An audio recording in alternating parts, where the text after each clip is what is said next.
finally found our new livestock guardian dog, Puppy.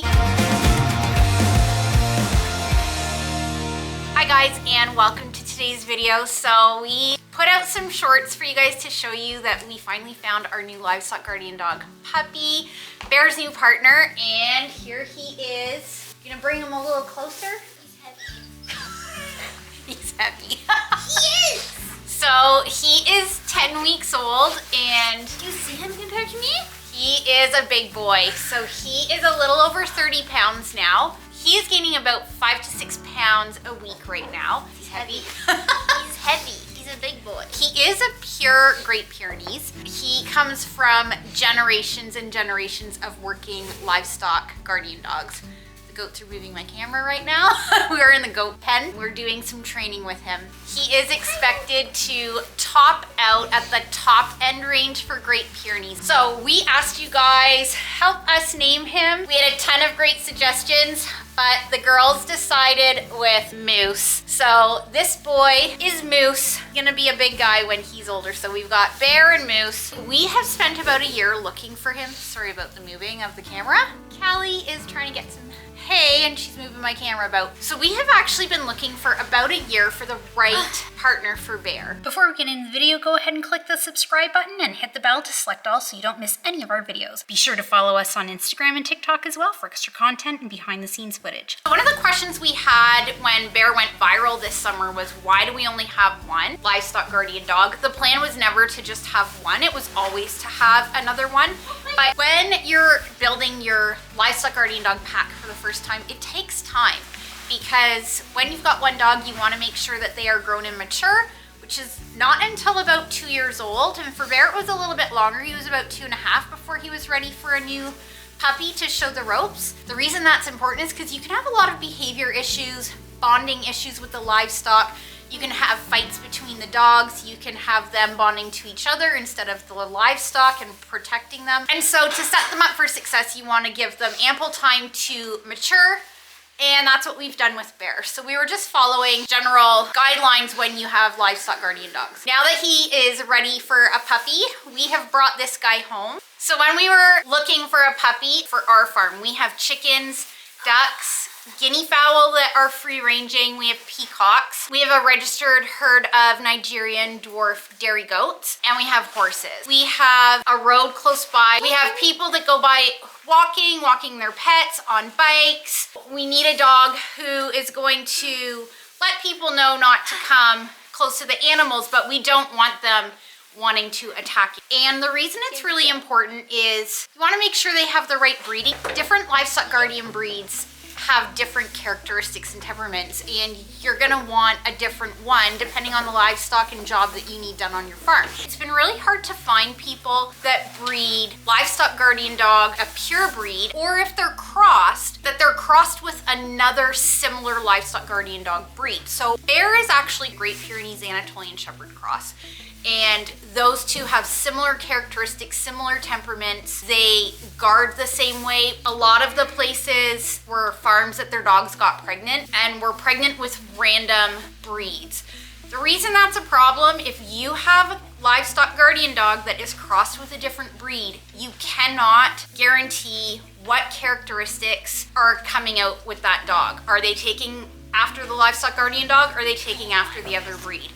And a lot of the breeds that they tend to be crossed with have conflicting characteristics and temperaments. Absolutely a non-negotiable for us was that they had to be livestock guardian dog breed. We were looking for either a Kangal, an Anatolian, or a Great Pyrenees. So for us, Great Pyrenees is a perfect fit. They are a great family dog, wonderful, gentle giants, but extremely protective. They date back thousands and thousands of years. They're one of the oldest dog breeds. They were historically used for guarding against bears, mountain lions, wolves in the mountain ranges. Got him? They have a strong bite force. They're extremely protective. They are not an attack first kind of a dog. They will only attack when there are no other options. Their first line of defense is to create a bubble that says to predators, this is my territory. And for the most part, the coyotes and wolves respect that. We've had a ton of snow recently, and you will see the tracks go just beyond Bear's perimeter of where he goes. When we were looking for a breeder, I'm looking for someone who's knowledgeable, who knows their puppies, who knows the breed, who has experience with the breed.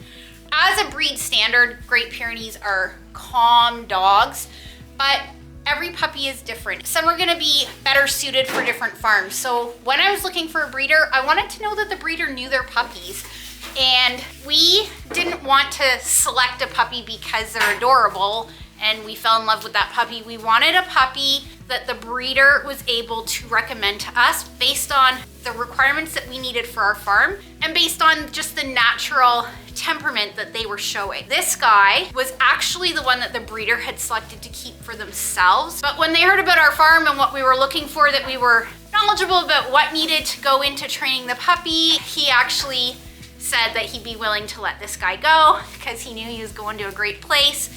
And he said he's actually the best fit for you. We had another one in mind, but he was like, you know what? This guy is the best fit. We were originally looking for a female because we already have Bear. It's best to try and mix the genders to ensure that they get along well, but Bear's such a chill dog and he's not aggressive or territorial with our other dogs. Because we're bringing in a puppy and this guy had all the other characteristics that we were looking for, and he is also not territorial, not aggressive in what he's been showing so far. He wasn't at the top of the pack, just in the middle. We ended up going with him. He's the breeding that we want. Some of the characteristics that we wanted to see in the puppy that were just natural temperament traits coming out for them. We wanted an observant puppy, a calm puppy, one that is intelligent, one that is independent. So we didn't want one that was shy and skittish. We also didn't want one that was aggressive and more playful. We wanted one who was going to be able to be calm. The reason that's important for us is we have free-ranging birds, and birds are one of the hardest things to get a livestock guardian dog to bond to and to be good with. They have erratic movements, they're flapping around, flying, and so they do, even as good as they are, tend to want to go after them. He actually was raised with chickens, and so that was perfect exposure for us. Their prime time for exposure is up until 16 weeks. And so it's really important that you're having a puppy that's been exposed to livestock and the types, ideally, of livestock that you have. So they had horses, they had chickens. They didn't have goats, which is why we ended up bringing him home a tiny bit earlier than we normally would have. Ideally, we would have kept him there until 11, 12 weeks, but we wanted him to start bonding with our goats, and we already have a livestock guardian dog who can show him the ropes and correct him. So that's why we brought him home. There is a lot of training time and patience that goes into raising a livestock guardian dog. It is not as simple as getting a puppy and assuming that they are going to do everything perfect. You need to have the time and a really dedication to put into them to set them up for success. Now, to train him, he has ingrained instincts. That's because over the years, shepherds would not have been selecting their livestock guardian dogs that were not doing a good job to breed. They would only be taking their best dogs, breeding them, and so over centuries, they have very strong ingrained instincts in the ones that have come from generations and generations of working livestock guardian dogs. And that is this guy, and that was Bear as well. For training, we, with Bear, started him straight outside. He was born in the barn. We started him outside. But with his injuries this summer, we learned that is something we're gonna change when we get a new puppy. And that is because bringing him in to have bed rest was very difficult when he had not been used to being indoors. He wasn't house trained. He didn't know how to behave around a house. He was afraid of furniture, and he just didn't know what everything was. It created more stress for him when he was already stressed from being injured. How we're doing it this time is the new kind of school of thought. Bring them in for the first little bit while still having them introduced to the livestock, but at night, we have him in. We are house training him. He's doing really good with it. He actually prefers to stay in the laundry room. He does not prefer to be in the rest of the house. He's born outside, and so he is allowed to roam about the house however he wants, but he usually just chooses to go into the laundry room, which is fine. He sleeps best in the laundry room. We had him in our room and he didn't like that. And he gets his best night's sleep in the laundry room. The first night I slept on the floor with him, and then after that he was totally fine to be by himself. Okay? I'm gonna make a series of videos to go over in more depth on how we train a livestock guardian dog to set them up for success. It's what we did with Bear, and it's what we're gonna do with this guy. He's already started. He's not too sure about the goats just yet. He is a little bit nervous of them, and that's okay. So we are bringing him in right now, having short times where we're sitting with him and making sure that the goats aren't headbutting him or scaring him. He likes to sit back here on the platform and observe them. He is a really good puppy, super smart, super calm. He has his little puppy moments where he's playing, of course, but his general personality is very calm, very observant, and so he is gonna be a perfect dog to be bonded to our goats, and he is gonna be the one that's out here protecting them, especially when they're having their babies, because we don't want any predators getting them. Bear came before we had goats, and so he never bonded to the goats. He protects them